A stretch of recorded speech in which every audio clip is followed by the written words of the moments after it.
I had done a fair bit of travelling during the holidays of my school days with my guitar and discovered that I could live on it. I could, admittedly I travelled with a sleeping bag, but I could always find somewhere to lay my head. I could always find the money for food. So I had a sort of a passport, and I travelled in Europe and around England with that. I had a family home that I could always go back to if things went badly wrong. In fact, I had 2 family homes by then. I was, looking back at it, waiting and listening, which I think is one of the secrets.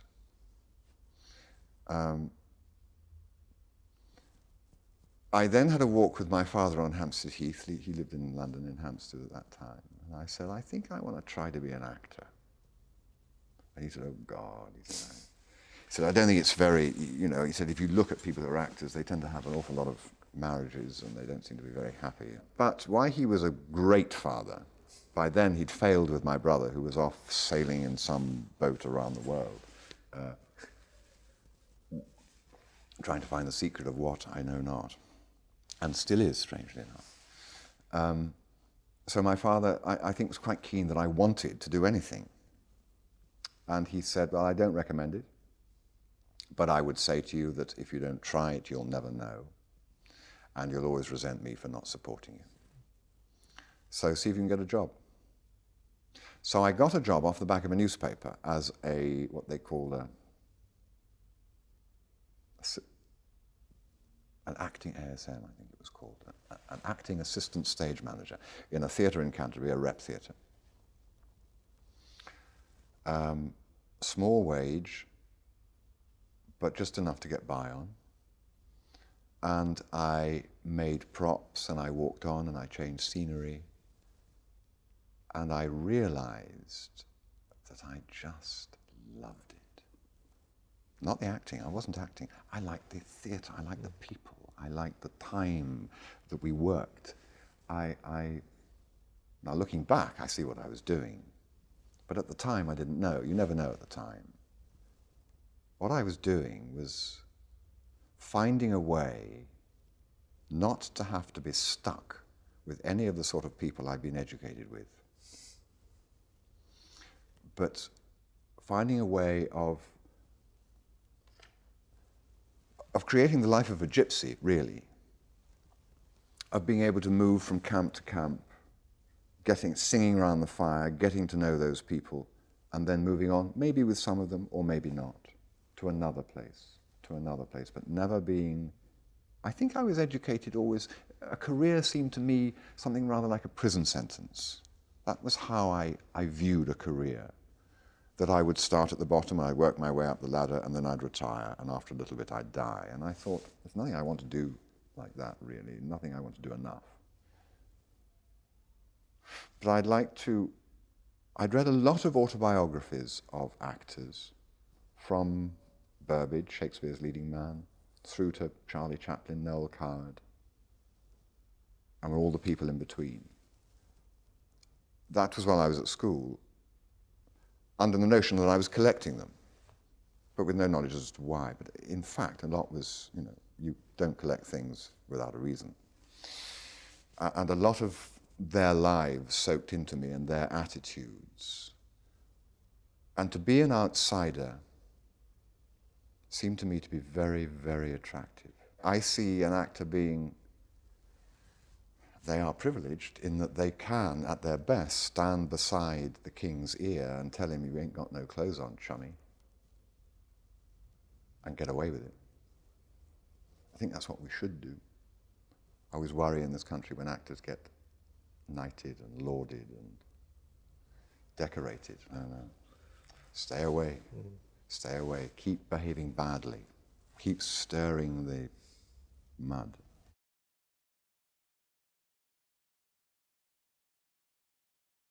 I think what was very fortunate for me is that about that time, as I thought I loved working in the theatre, but I know nothing, well, what's my next step? My next step must be to go to drama school. I get into drama school. So I did that. Fortunately, my father was able to pay the fees, and he said, but I'm not paying for you in the holidays, any extra money you want. So I worked as a builder, building new bathrooms for people outside their houses where they didn't have bathrooms. And that enabled me to run a car and to go through my 2 years of theatre training. Now, my theatre training, I showed no aptitude at all. Funnily enough, 4 nights ago, I had dinner with 3 other colleagues who were at theatre with me. And Tim Pickett-Smith, who was in Jewel in the Crown, I don't know whether you saw that. He had always thought I would give up very quickly, like in a year or 2 years after leaving drama school. He said, you had no talent. And I didn't. I wore clothes well. I decorated the stage well. But I wasn't an actor in the way that Tim was, or many of the other students. I remember at the interview, and we would be interviewed, it was a weekend of we would stay for the weekend, and it was a group of about 10 of us, I think, and we would go around to the different staff, and the staff would interview us as a group, just asking us questions, so we'd hear everybody else's answers. And I remember particularly when the principal, a great man called Nat Brenner, who is sadly now dead, a great man of the theatre, he was talking to us, and he was asking people why they wanted to become an actor and what they'd been doing. And there were people they'd sold ice cream in Mongolia, they'd made ballet shoes in Brisbane, they'd done extraordinary things, all sort of. He said, what have you done? I said, well, I haven't done anything really. I sing a bit. He said, why do you want to be an actor? I said, I don't know, I just think quite nice. Anyway, he talked to me. I think he saw the window that I was and took me on. But as I say, in the 2 years, I learned various skills. I learned a little bit about the theatre, about styles, about how to speak, how to stand, how to sing. Sing not using my nose like Bob Dylan, but actually sing using my diaphragm. And at the end of the 2 years, 5 of us were chosen to go down into the theatre, the Bristol Vic company itself. But I thought, well, they want someone to stand up at the edge of the stage looking nice, you know. Went down there for 3 years. I outlived them all. I stayed on, and I finished off playing the juvenile leads very badly. And eventually somebody in a coffee morning said, one of the theatre club people said, expect you'll be moving on soon. And I thought, whoops, when the audience starts saying that, it's time to go. So I moved on. And by then I decided, and I suppose this is one talent I do have, is that I know my direction, usually. And I knew that I didn't want to keep being a repertory actor. Repertory actors move around from town to town, repertory theatre to repertory theatre, and do maybe 6-month contracts. But they don't earn very much. And I knew that I was too middle class, that I wanted a family, I wanted a house, I wanted a mortgage. And I knew I wouldn't be able to afford one doing that. So I thought, I have to go to London. I have to go to London and do a West End show or a film. So I came to London. And to live, I thought I need something to live because I don't want to have to take a job because I need the money. So I worked for a domestics agency which cleaned houses and sometimes did up people's gardens. Because I had a car, I was quite reliable because I could turn up, and so they used to use me quite a lot. And I did that and auditioned for everything because I hated auditioning, found it very difficult, and thought, I better get good at this. So I just kept doing auditions, and if I was offered the job, I'd say, I'm sorry, I can't do that. I'm sorry, I thought I could do it, which is why I came to the audition, but I can't do that. And eventually, I did an audition for an American show called Godspell, which was coming to be launched in London, with John Michael Taberlak. And despite my height, because Americans enjoy uniformity in a way that the British don't, they wanted everybody of a sort of nice chorus line height, and there was this person who was a good 3 inches taller than anyone else on the end of the line. And every time I sort of slouched, a little voice would say, stand up, Jeremy, could you be... So I thought, oh, crap. Anyway, they gave me the job. And I did that for 2 years in the West End, or about a year and a half. No, 2 years. And I remember one night sitting on the stage during a song. Someone else was singing a song. I was sitting at one side. David Essex, who played Jesus, was sitting on the other. I played John the Baptist and Judas.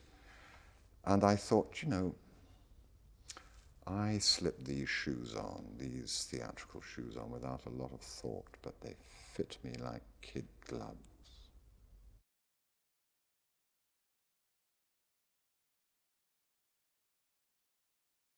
When I was 30, I was shooting Brideshead Revisited. None of us knew it would be as successful as it turned out to be, but nevertheless. Through complicated reasons, there had been a strike of the technicians and our schedule had been shifted. I had also been asked by a director called Carol Rice to make a film called The French Lieutenant's Woman in the March of that year, when Brideshead should have been finished. When we came back together to make Brideshead after the strike, we'd been delayed by, I think, 2 or 3 months. And we could see that the schedule was going to have to be even longer anyway because of getting to Oxford for the locations and various other things. And I said to my producer when he rang me up and said, would you restart on Brideshead? And I said, well, of course I would, but I have to tell you in March, I told Carol that I'll do this movie. He said, oh, that's fine, we'll work that out. Well, when the time came to work it out, I got a rather heavy message from the television company saying, I'm sorry, we can't release you, we need to work through that period. And a lot of people were, involved in that. And I thought, wait a minute, I have a contract. No, I don't have a contract. I actually hadn't signed the contract. But I have a verbal contract with my producer. He understood what I'd said. So I went to see a lawyer. We were filming up north. I came down to London. And it was good. It was silk. And he said, you'd win if what you tell me is true. But it would take 1.5 years to come to court. I said, well, that's hopeless, isn't it? I mean, we'll be finished by then. The film would have gone. So I went back north to work, leaving an agent in tears in London. And after 1 day's work, went back to my hotel room and thought, you're being very British about this, Jeremy. You're 30. If you're going to make it in this life, you're going to make it in your 30s. And you think you're right, and you're stepping down because you've been told you can't win in court. If that's the way you're going to manage your life, then fine, but don't expect too much. So I sat down, I had a couple of martinis and dinner, and then returned to my room and wrote a long letter to the chairman of the television company, telling him that I was off, unless by 6 o'clock the following day, he would agree to release me to make this film. And I laid out, I knew everything he could do to me. I said, I know you can bar me from the union, I know you can sue me. They by then spent 8 million, I think. I said, my house is worth 85,000, that's about all I have, but you can sue me for that. I'm not an hysterical actor, I'm just an actor against the wall, and that is, I called my lawyer first thing in the morning and read it over the phone to him and said, that's what I want to send. He said, if you're absolutely sure, you seem to know the downside. I said, yeah. He said, all right, I will fax it to me and I'll have it delivered round, which he did. By 6 o'clock that day, there'd been no response. So, having checked with my producer whether there'd been any response, and he said, no, there hadn't. I got in my car, drove down to London, went out to a film premiere. The following day, I was fairly shaky, because walking off a set in this country is a big thing. I think in America too. And a lot of people were beholden to me. I was a big cast, big crew, all of this. And I was gone, and I was in every scene, bar, I think, 2 weeks. I went to lunch with my agent in a restaurant. There was a phone call during lunch from the chairman of the television company who said, will you come for tea? I said, yeah. I asked my agent for a Valium, went to walk the dog on Hampstead Heath, and then went down to have tea with the chairman of Granada, who was very cross, said he felt let down. I said, I feel let down. We're both in the same boat. He said, if I can work something out, will you go back to work? I said, certainly, I'll be back there tomorrow morning. He left the room for about 15 minutes, came back in and said, I'll work this out in 3 weeks, give me 3 weeks. So I went back to work. 3 weeks later, they tied the two things together, the film and the television, so that the film paid for the downtime of the television and the television invested in the film. And I was able to do both. But on the journey down, the night before, when I'd driven down in my Volkswagen Beetle, long drive on the M6, about 4-hour drive, I remember thinking, that's it, that is it. Now, if I'm not going to act, what am I going to do? I could be an agent, but should I write? Well, can I write? I don't know. But I knew that was it. And I knew that I had taken my destiny in my hand in a way that I had never felt before. And I think that's when I grew up. I knew I was my own man. I could do anything.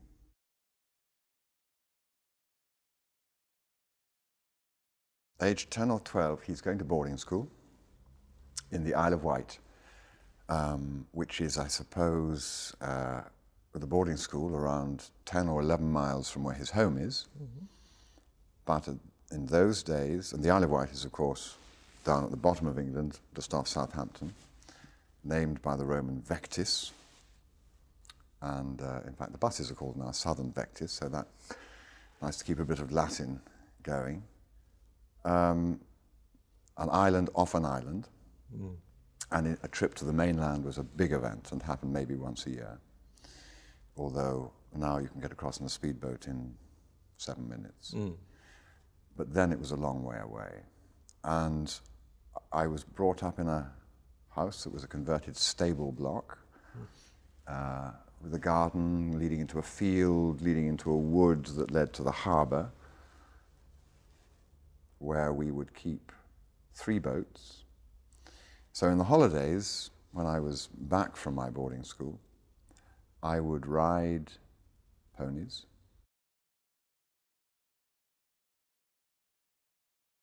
I was one of the youngest. Not naturally intellectual or a natural swot, somebody whose interest had to be whetted. Still the same, still the case. And sadly, because I was in the youngest stream and not that bright, I was actually in the lowest, or almost the lowest stream, which attracted the least interesting teachers. And I'm never one for blaming others, but I wish I had found someone who had introduced me to the joy of learning for learning's sake, and I never did. So I continued through my next school, which takes me up to the age of 17, moving from the bottom stream of one year into the bottom stream, or maybe even a lower stream in the next year, all the way through. I showed other talents, which gave me self-respect, which was fine. I captained the Rugger 15, and I did very well in the CCF, which we call the Corps, which is military training, officer training, which we used to do, which they now, I think, only do on a voluntary basis, but everybody used to have to do it. And what that allowed me to do was to have enormous fun. And like anything that you do with great enthusiasm, you do well in it. And I became the top rank you could become, which is the regimental sergeant major in that. And I think we had a lot of fun. So when I came to leave, I'd also done one play, and I'd also played the violin. I was in the orchestra and enjoyed that. I'd done one play. I'd always wanted to do more plays, but I never quite understood how you got asked to do a play. I'd done house plays, but they were sort of skits, but the main school play. And I'd assumed that someone would see you walking about and thinking, he speaks like an angel and looks like a god, let's have him on our play, but nobody ever did. So I waited and waited until my final year when I was taking my A-levels, which if I did well in them would allow me to go for university entrance. Yeah. And somebody thought, well, he doesn't speak like an angel or look like a god, but actually we need him, and asked me to do a play, The Critic by Sheridan. And I was overjoyed. I said, yes, I wish you'd asked me before. He said, what do you mean? I said, well, I'd love to have done a play sort of years ago. And he said, well, did you put your name on the list? And I said, which list? He said, well, in the cloisters, at the beginning of each autumn term, there's a list of boys who want to be in the play. I said, is there? I've been at the school for 4 years. This tells you something about my inquiring mind. However, I did the play. I succeeded on sort of chutzpah and charm. No technique at all, didn't know what I was doing, but it worked and the character suited me. Mr. Puff in The Critic a character which Olivier made famous. He did The Critic and Black Comedy by Peter Schaffer as a two-hander. Bravura performance, because they're both very different. And Mr. Puff is a theatrical manager. And it's about the Critic is a play that he puts on by the Irishman Richard Brindley Sheridan. And it's mayhem, comedy, and anyway. It fitted at the time. I wore a powdered wig and it fitted at the time, it was fine. Yeah, it came at the right time. I think I was always, looking back at my school days, I was always finding ways to be different.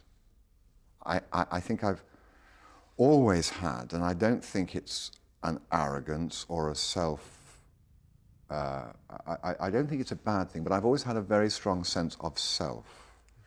And whenever I'm in a situation where I'm wearing the same as 600 other people and doing the same thing as 600 other people, looking back, I always found ways to make myself different, whether it be having a red lining in the side of my jacket, having red shoes, it hasn't changed, having the only bicycle which could fold in half and be dropped from a parachute, having the only Macintosh which was a raincoat in this country, which was shiny and black and three-quarter length. Just various things, looking through my school days, having the only farm nearby where I could go and smoke and drink beer on a weekend. Nobody else had that organized. So there was I found a way through keeping my own sense of self. And I think when I came to do the play, it was a sort of another way of saying, I am I.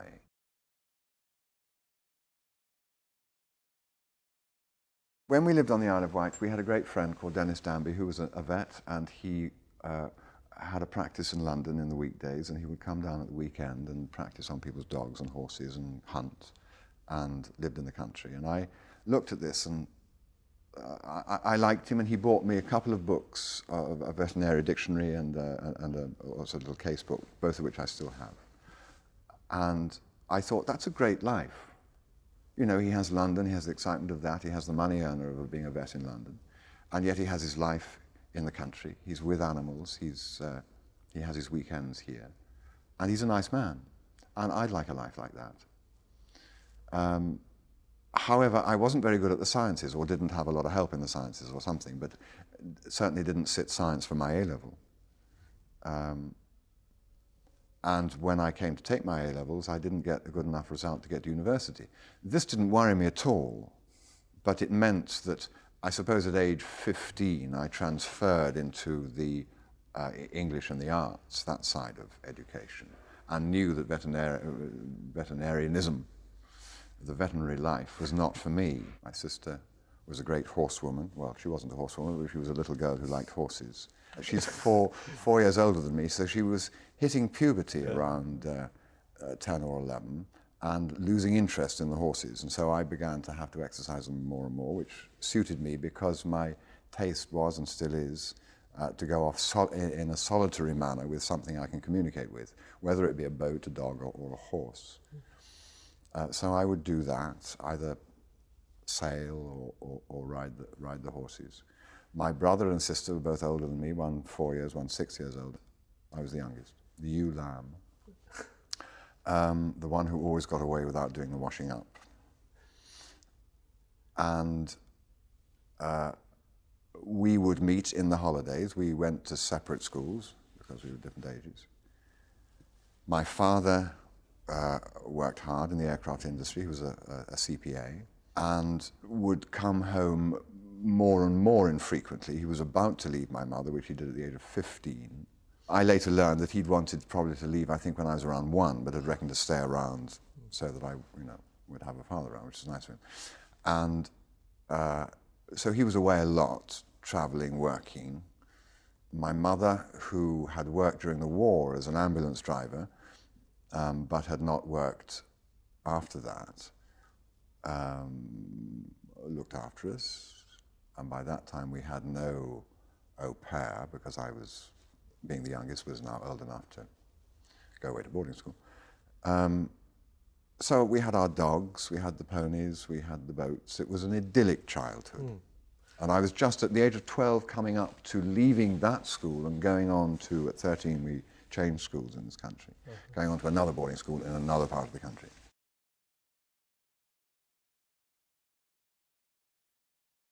It was very much in the air with my brother, who was a kicker against the pricks, was not happy at his next school, was not doing well.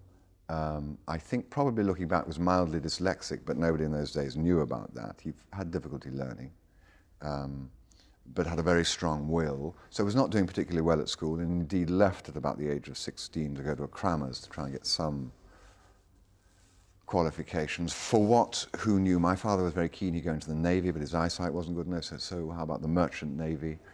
My brother wasn't too keen about that. So they were worrying about him. My sister, being a girl, in the middle classes, one didn't really worry about a girl, you know. She'd probably be a secretary. I think they felt at 11 or 12 it was too early. Certainly with my children, I have a 15-year-old, and it's, for me, too early. I look at his talents and I wonder, but I have always dealt with my children trying to teach them, A, that the only thing they want in life, if they have any sense, is to learn how to be happy, and to also give them the awareness that anything is possible for them.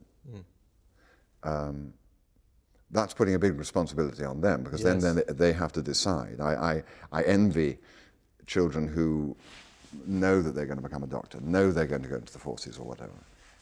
I think choice is one of the hardest things, but that's what I try to give my children, to say, you can do anything. And I think that's because my father failed with my brother, so when I came to that point in my life, which I'm sure you'll get to in your interview, so I won't leapfrog ahead too much, I felt I could do anything. I mean, I knew I couldn't do all things because I was a very bad student. So I knew that some areas were closed off to me, but I wasn't really interested in those areas, which is why I'd been a bad student. I still have my report, and my final report, and the headmaster, who by then had got to know me, said, God knows what he'll do. Maybe the paratroopers. That was his comment. That's because I'd done well in the Corps, you know. So he had no clue. I left. I went and joined, we had an organisation in London, still do, the school is still connected with it, helping in South London, in poorer areas. Now probably very fashionable, but in those days it was poor. And I left because I wasn't going to university and they didn't quite know what to do with me. So they said, do you want to go up and work there for a bit? And I said, fine, yeah. So I came to London, lived in a bedsit with a Scots landlady called Nanny Butcher, who was built like an ox and had hair curling out like she actually looked like a good Scottish piece of cattle. And she would cook me meat and 18 veg every night. And I worked for 2 worker priests, a worker priest being people who are ordained but who have day jobs. One was a lawyer, one was a social worker. So although they could do the services, they were Church of England on a Sunday, they couldn't do the running of the parish. And they handed it over that to me, such things as visiting the old, sick, people with problems over their gas bills, running the youth club, topping up the communion wine, interviewing people who wanted to get married, can you believe it, on a Monday night. In the cold vestry, they would come and sit in front of me and say, we want to get married. I said, well, is this a good idea? Is this a good idea, do you think? How long have you been together? Are you pregnant? All of those sort of things, you know. Played the organ a little bit because I dabbled with the old keyboards during the services.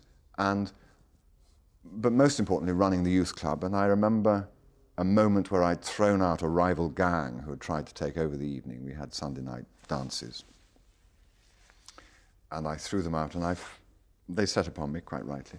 And as I was lying on the front grass in front of this sort of little hall, with boots kicking into me and fists flying, I thought to myself, now, when I was at school, this sort of thing didn't used to happen. I used to be able to control people with sort of day room points and black marks, and it didn't seem to work in life. And so it was a big lesson for me about how to deal with people, and also meant that I was able to live on my own, own earn a very small wage, but that really wasn't important. I would get on my bicycle with my guitar strapped to the back and cycle up to the West End and busk the cinema queues.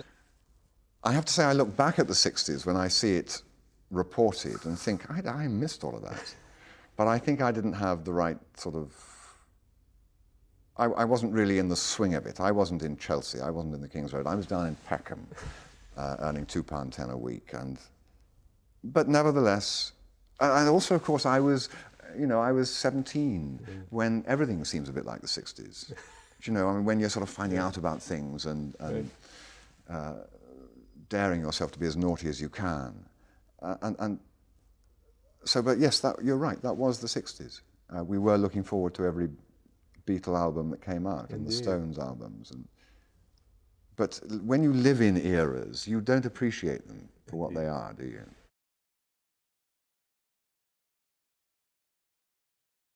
Godspell was a good leap for me. It was a good shop window.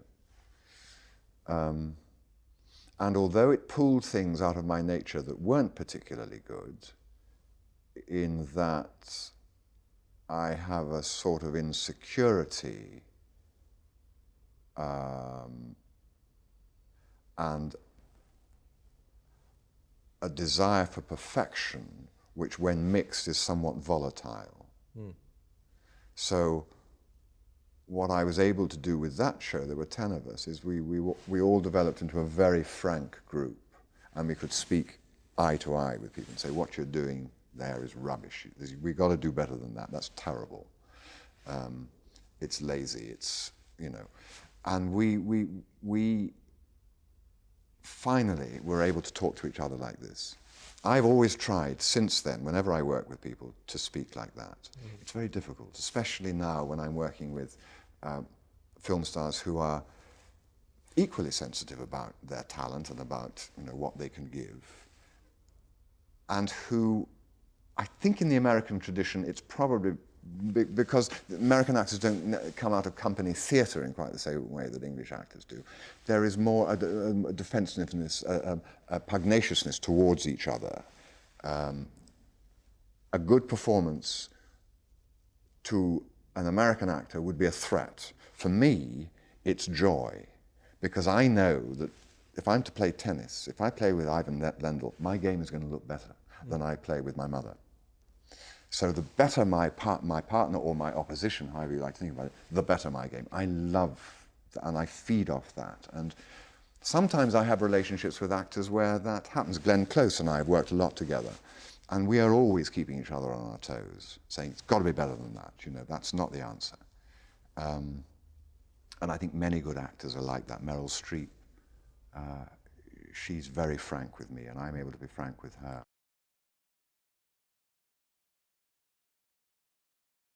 It's allowed me to go on great journeys into other people, which I enjoy. I have a very blinkered mentality. I tend to, there's good things and bad things about that.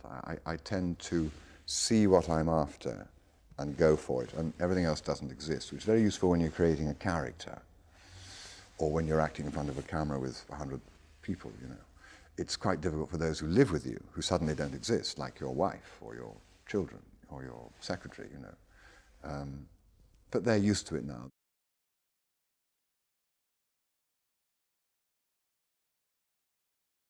No, I don't believe in hard work. If something's hard, leave it. Let it come to you, let it happen.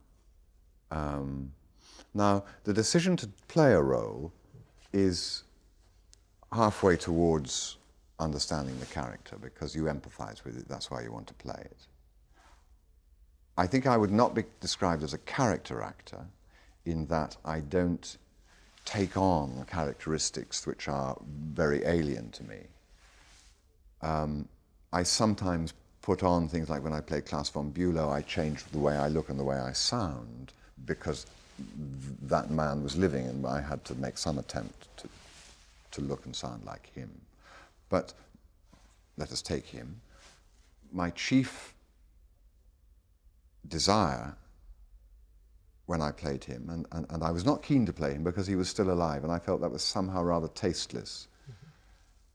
But of course I realized that if I didn't, someone else would. So I thought, well, he's going to have to suffer this.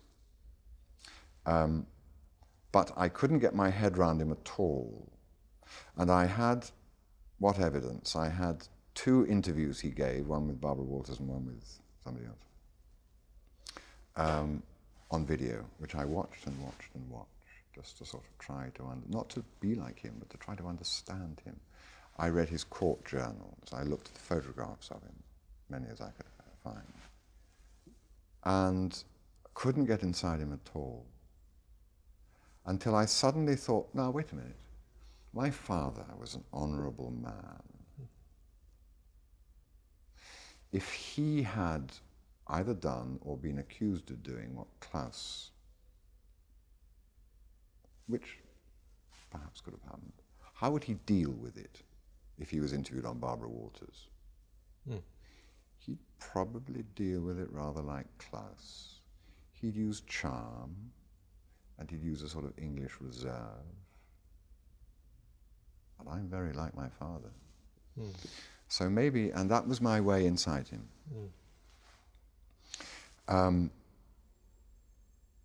As far as what can't one get round, or what one can't get round, a lot of those roles aren't offered to you. Because the sad thing about, I suppose, any business, but mine, you see it particularly, is that you're always asked to do what you've done. If you're successful in a sort of role, when people read another role that's rather similar, they think, ask him, he's the man. You read it and say, oh, no, I've done this. I did this with this guy, I don't want to do this. So, nevertheless, what I'm saying is that one is,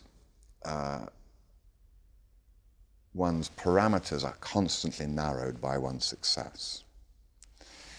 And my desire is to widen my field, even if I risk failure. The risk of failure and daring failure, I think, is another great way towards success. Remember, George Orwell says in 1984, doesn't he? I don't remember the quote, but it's if you take away the freedom to risk, then you take away the freedom to succeed. And I'm misquoting. What I try to do as an actor is constantly find ways to risk, find opportunities to fall on my face, if it's going to be worth it.